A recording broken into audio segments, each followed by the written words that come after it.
Sunshine herbal لے کر آیا ہے مایوس شادی شدہ مردوں کے لیے ایک نایاب نسخہ 100% اثردار اور طب نبوی سے تیار کردہ آیورویدک دوا، ساتھ ہی موٹاپا کم کرنے اور وزن بڑھانے کے لیے بہترین نایاب نسخے، علماء کرام کے لیے کاروبار کرنے کا سنہرا موقع۔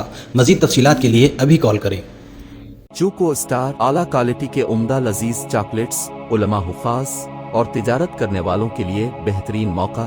چوکو اسٹار اورنگ آباد۔ مزید تفصیلات کے لیے ابھی کال کریں۔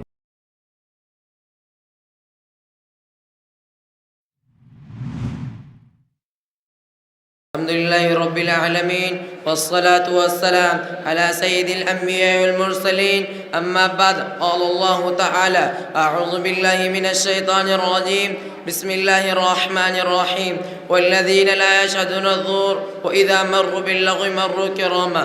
قال النبي صلى الله عليه وسلم: ما تشبه بقوم فهو منهم، أو كما قال عليه الصلاة والسلام. معزز صدر جلسہ اور مشفق و مربی اساتذہ کرام اور میرے تعلیمی زندگی کے ہم سفر ساتھیوں، السلام علیکم ورحمۃ اللہ وبرکاتہ۔ آج میں آپ حضرات کے سامنے اسلامی معاشرے پر ارتداد کی الغار اس موضوع پر کچھ لب کشائی کرنا چاہتا ہوں۔ حضرات، یہ ایک ناقابل انکار حقیقت ہے کہ اس دنیا کے رنگ و میں ہمیشہ اسے حق و باطل کی کشمکش اور ٹک رہی ہے، ہمیشہ سے حق و باطل کی کشمکش اور ٹک رہی ہے۔ اس سے کبھی دور خالی نہیں ہے کہ کبھی ارتداد کی ہوا چلی تو کبھی شیعیت کا طوفان آیا، کبھی صلیبی جنگوں کے پھپوڑے آئے تو کبھی تاتاری حملوں نے اسلام کی بنیادوں کو ہلانا چاہا، کبھی اسود انسی نے ابھارا تو کبھی مسیلمہ کذاب نے، کبھی مرزا قادیانہ نے اپنے ناپاک ارادے ظاہر کیے، لیکن آج موجودہ دور میں شکیل بن حنیف جیسے بدبخت بکواس کر رہے ہیں۔ لیکن حاضرین کرام، یہ امر بھی بسم النحر کی طرح آیا ہے کہ جب بھی باطل سامنے آئے تو حق اس کے آنکھوں میں آنکھیں ڈال کر باتیں کیے۔ چنانچہ نمرود نے سر اٹھایا تو ابراہیم علیہ السلام پیدا ہوئے، فرعون نے جنم لیا تو موسیٰ علیہ السلام نمودار ہوئے۔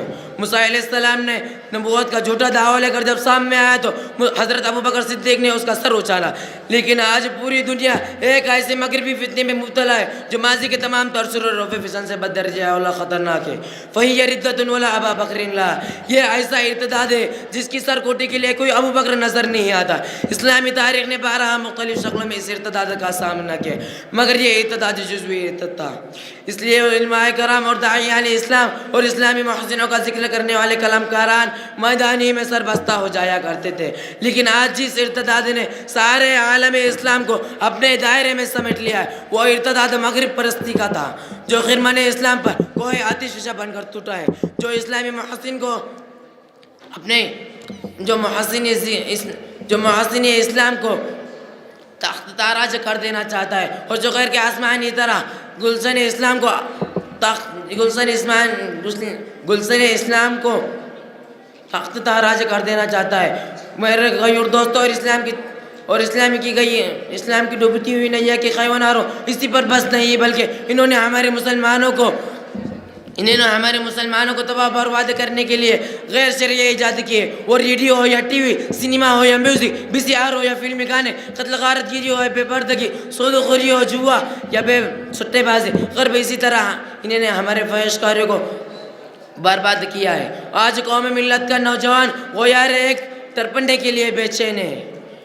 اسی مغرب پرستی نے ہمارے بہنوں کے سروں سے دوپٹہ اور چوروں سے شرم و حیا نوچ لی ہے، اور وہ عورت جو گھر کی عزت و عصمت اور بے کر ہوتی تھی آج وہ بازاروں کے اندر ایڈورٹائز کے طور پر استعمال کی جا رہی ہے، اور وہ بچے جو اپنے والدین کو والد اور والدہ کہہ کر پکارتے تھے آج وہ ممی اور ڈیڈی کے نام سے یاد کرتے ہیں۔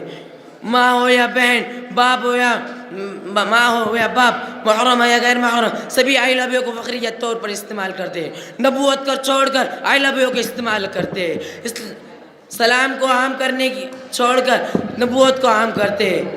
میرے دوستو، اسلام کی ڈوبتی ہوئی نیا کو بچاؤ اور مغرب پرستی سے بچاؤ۔